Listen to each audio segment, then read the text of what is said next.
7 months ago, I started this channel to renovate my boyfriend's place so that I could move in. I figured that once I had renovated, then I would feel more at home. But then a couple weeks ago, things changed. So, in order to explain all of this in a way that makes sense, you're going to need a little bit of background information. So, for the last 2.5 years, my roommate has been my childhood best friend, and we moved to Los Angeles together and have been sharing an apartment. Well, back in November, Tim asked me to move in with him. Now, if this were a normal roommate situation, I would have given her a month or two notice to tell her that I was moving out. But seeing as this is not the case, I didn't want to leave her in a potentially vulnerable situation. Now, what I mean by this is that Los Angeles is one of the most expensive cities to live in the United States. That being said, it's not totally uncommon to have an extraordinarily weird roommate situation. I mean, like, really weird. This happens because rent is extraordinarily high, it's super hard to find a place to live, and virtually no one can afford to live on their own. I can't even begin to tell you all of the roommate horror stories that I've heard just in my time living here in LA. Anyways, the point is that I wanted to give her a leg up so she could finish school and get a better job and have some time to find a roommate that she felt comfortable with. Now, for reference, this was all supposed to happen in like January of 2025. But like I said earlier, things changed. About 2 months ago, a friend of mine found out that his roommates weren't paying rent behind his back, and he found this out when he was served an eviction notice. So naturally, he was like, what the f***? And then started looking for a new place to move ASAP. Well, just like most things that get rushed into, this didn't go very well. He managed to find a new place, but the guy that was meant to be his new roommate wasn't the most reliable. You see, the roommate dated a woman and lived with her for the course of 20 years. That was until she cheated on him with his best friend and then left him and said, I'm going to be living with your best friend now. Fast forward to my friend trying to move in with his new roommate. So he left his old apartment and was supposed to be moving into his new place the following day, but of course, this didn't happen. You see, when he went to move in, the now cheating ex said, well, he can't move in here because all of my stuff is still here and I paid this month's rent. So then my friend was suddenly left to be homeless. After all of this happened, my friend told me what had transpired. And I said, well, that's bull. Why don't you just come stay with me on my couch until we can get things sorted out for you?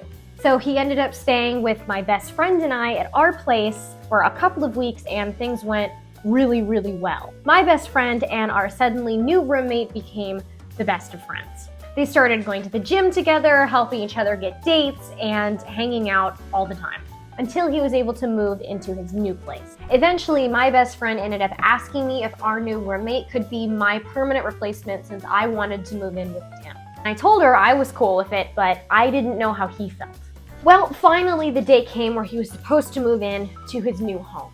But to absolutely no one's surprise, things were totally weird with the new roommate. My friend was setting up his things in the new place over the course of a week, and suddenly he received a phone call from the new roommate, the one that was cheated on by his ex-girlfriend of 20 years, that one.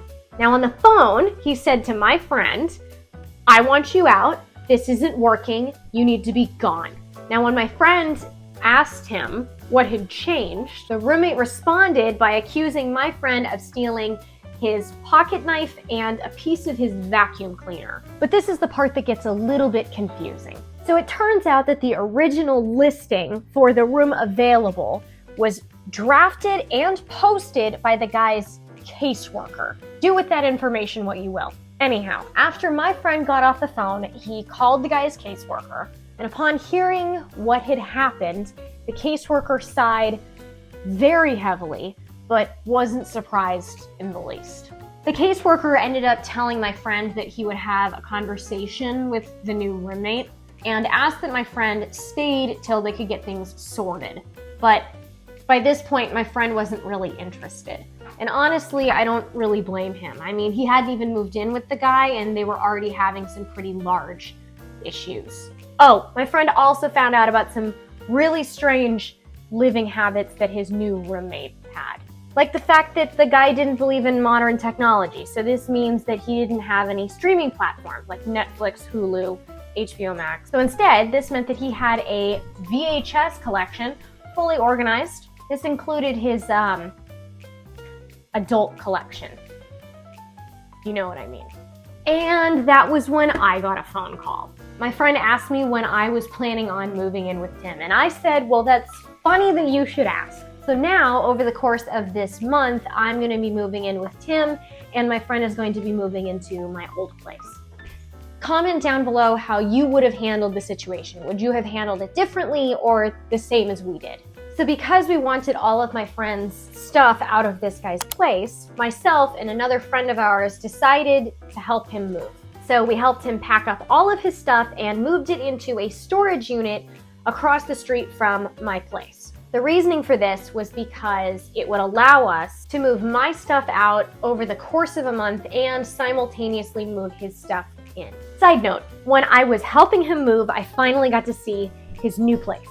And let me tell you something, this was like something out of Bates Motel. I mean, like, it looked normal on the outside, but then when you went inside and then you took the elevator up, it like spits you out at this hallway. It was really narrow with like low popcorn ceilings and a dim yellow light. And then at the end of that, there was a door and you'd walk through it, and then there was an identical hallway, exactly like the one you just walked through, with a door on the other end. And then you walk through that door, and then another door, and then another door. And this like horror story hallway just kept going on and on in a straight line, except for whatever reason, the lights got like darker and darker and darker as you went on, and they'd start to flicker.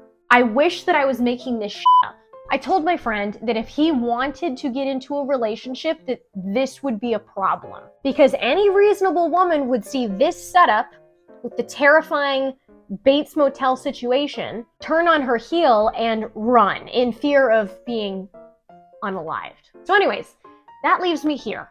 And now I'm sat here wondering, does that mean that I have to change the name of this series? Or do I just not say anything? And then the people that don't watch this video just don't know that I've already moved in.